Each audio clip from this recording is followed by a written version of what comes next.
Good morning, students. In the last class, we learned about what is history and its importance, and also about the rock paintings. Now say, what is history? Yes, very good. History is the study of past events. History is the study of past events. Today, we are going to learn about the sources of history. So, do you know what is sources?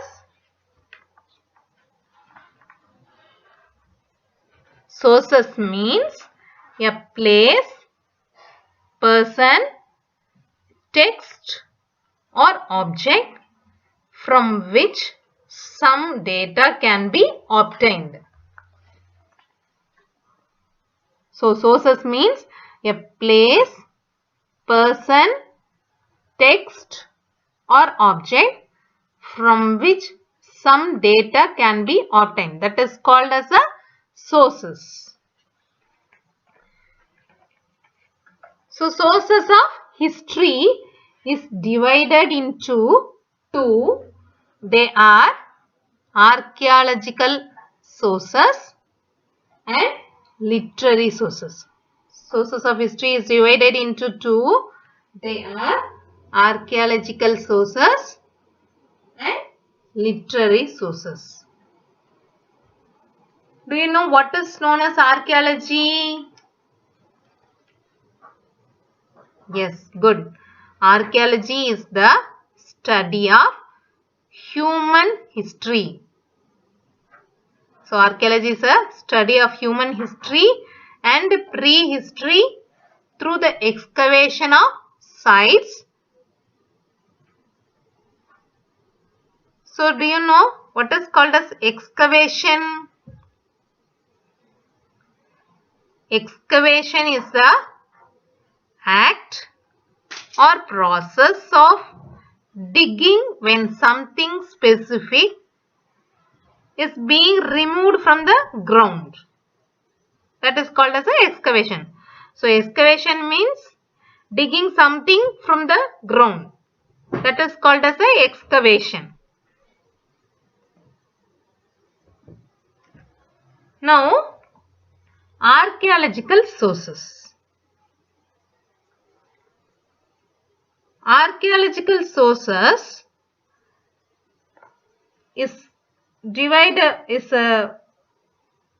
archaeological sources means potteries, toys, tools, ornaments, coins, rock edicts, temple wall inscription, metal pillar, copper plates. Monuments like palaces, fort, temple, stupa, these and all come under the archaeological sources.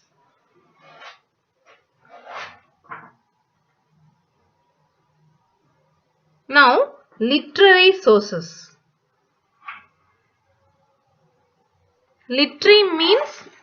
Literary means concerning the writing, study or content of literature.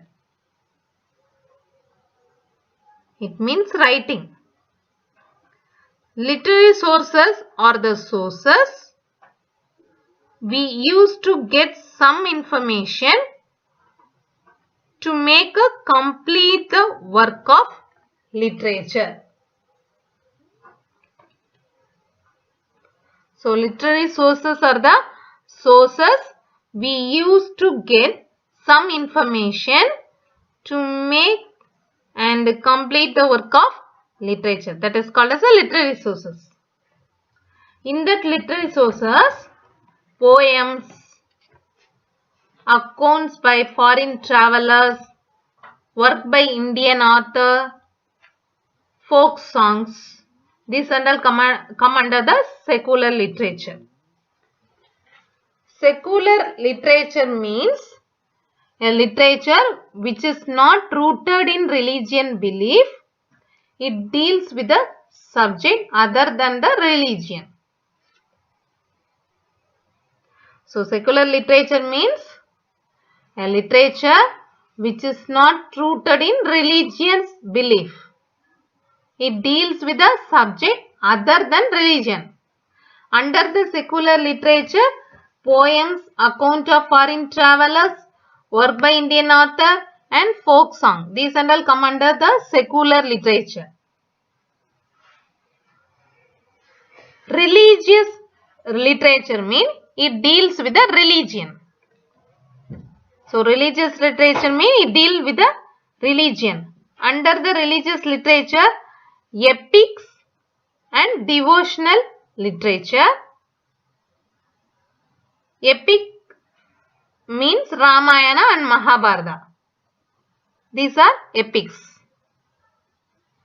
Devotion, under the devotional literature, Devaram, Naladiya Divya Prabandham, Tiruvasaham. These are all the devotional literature.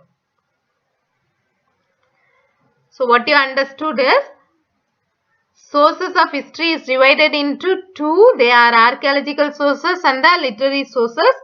Under the archaeological sources, pottery, toys, tools, these and all come. Literary sources is divided into two. They are the secular literature and religious literature. Secular literature means it deals with a subject other than the religion. Religious literature means it deals with the religion. Okay. With this we can understand the importance of historical research. So we can understand the importance of historical research. Now say, what is prehistory? In the last class we studied about the prehistory, isn't it? Yes, prehistory means the period between the use of first stone tools and the invention of writing is prehistory.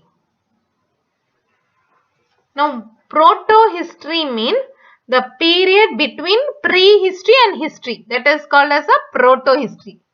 Proto-history means the period between prehistory and history is called as a proto-history. The period for which records in writings are available but not yet deciphered is called as a proto-history.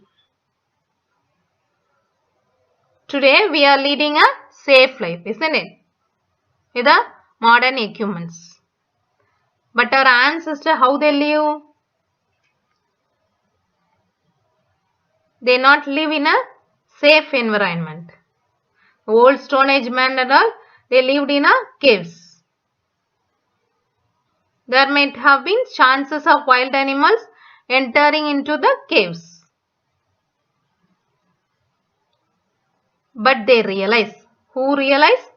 Old Stone Age man realized that dogs could help them to prevent the entry of such dangerous animals by its sniffing skill. Hence they started domesticating dogs for their protection and hunting activities. From this, we also know how inscription, monuments, copper plates, account of foreigners and foreign travelers, folk tales play a vital role in constructing and reconstructing the history. Thank you, students.